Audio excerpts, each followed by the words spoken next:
Should you check your blood sugar even if you don't have diabetes? What dietitians have to say.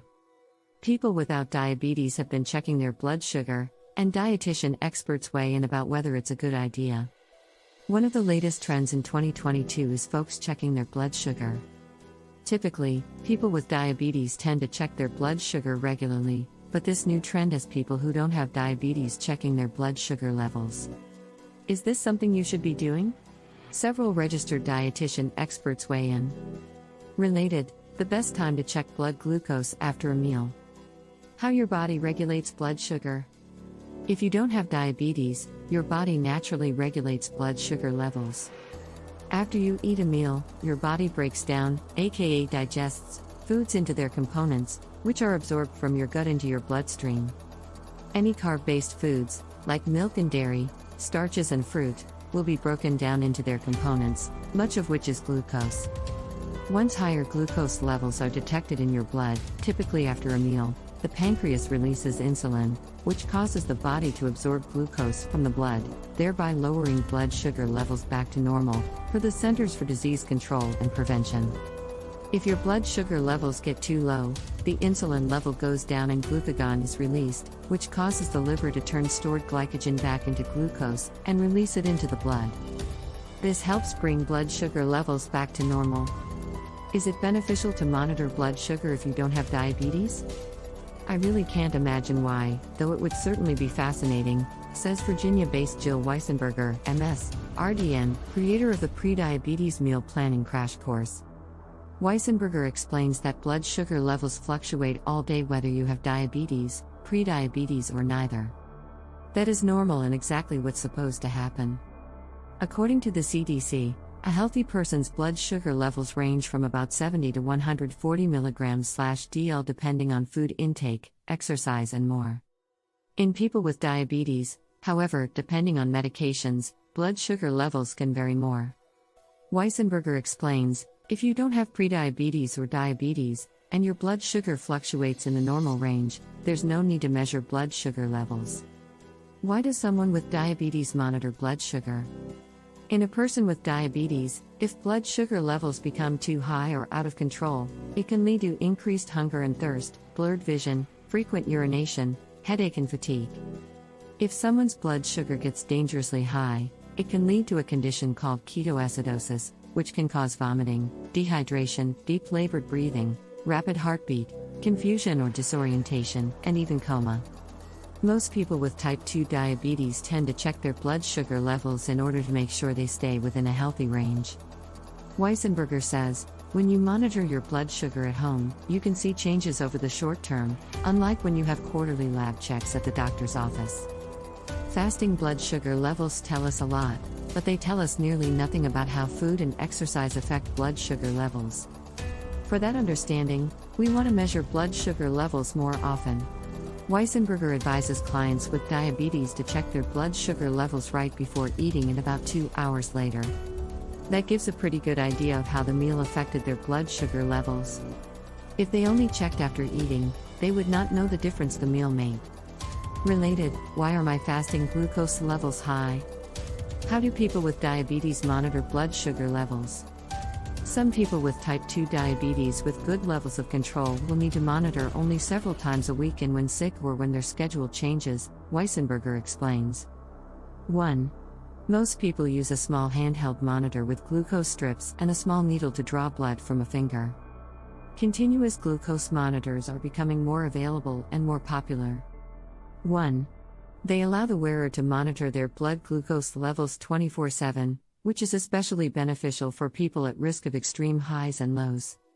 Why would someone without diabetes monitor blood sugar? 1. Dana Angela White, MS.RD, a cookbook author and owner of Dana White Nutrition Incorporated, says she really doesn't see the point of monitoring blood sugar if you don't have diabetes. As a temporary experiment, it may be interesting to monitor the blood sugar fluctuations that occur during meals, sleep and exercise. 1. Seeing how your body responds appropriately may provide some reassurance and, of course, may help you make some changes that you already knew you should make. Technology available for people without diabetes. 1. NutriSense is one of some other tools available to people who do not have diabetes yet want to monitor blood sugar. According to White, NutriSense uses reliable technology from Freestyle Libre. The subscription includes a sensor you scan with your phone a few times a day for constant blood glucose monitoring. A sensor is attached to the upper arm and is paired with an app that logs all the data. It was interesting to see the data, White says, who tried the new technology. But I am not sure why healthy folks need this device in their lives. Keeping blood sugar well managed. What you eat can help keep your blood sugar better regulated whether you have diabetes, prediabetes, or neither. Weissenberger advises people to balance your food groups and your macronutrients at each meal. I prefer to do this with the plate method of meal planning. The American Diabetes Association created the diabetes plate method to help people with diabetes plan their meals more practically. Nonetheless, people without diabetes can also use this method. Before beginning, you want to start with a dinner plate about 9 inches in diameter. If you need more calories than average because you work out regularly, for example, you can use an 11 or 12-inch plate. In comparison, someone who needs fewer calories can use a smaller dinner plate of 8 inches in diameter. Remember that the number of calories you need depends on factors like age, height, sex, health conditions, and exercise, among others. Step 1. Fill half your plate with non-starchy vegetables. Examples of non-starchy vegetables include artichokes, beets, broccoli, cabbage, carrots, celery, radishes, tomatoes, turnips, and salad greens. Non-starchy vegetables do not have a significant effect on blood sugar levels. Step 2. Fill 1/4 of your plate with lean protein. Protein is used in the body for cell structure, to produce hormones like insulin, and for many other functions.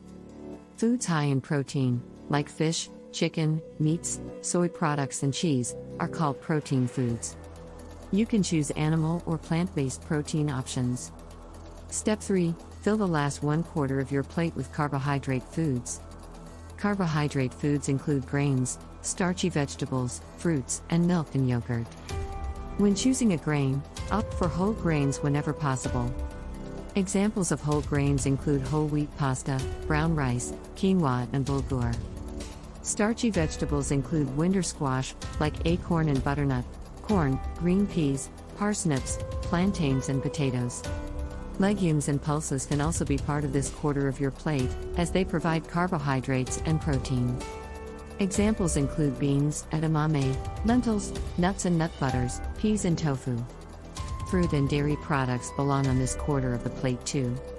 This means you could choose a fruit salad or yogurt instead of whole grains or starchy vegetables to put in this quarter of the plate for a meal.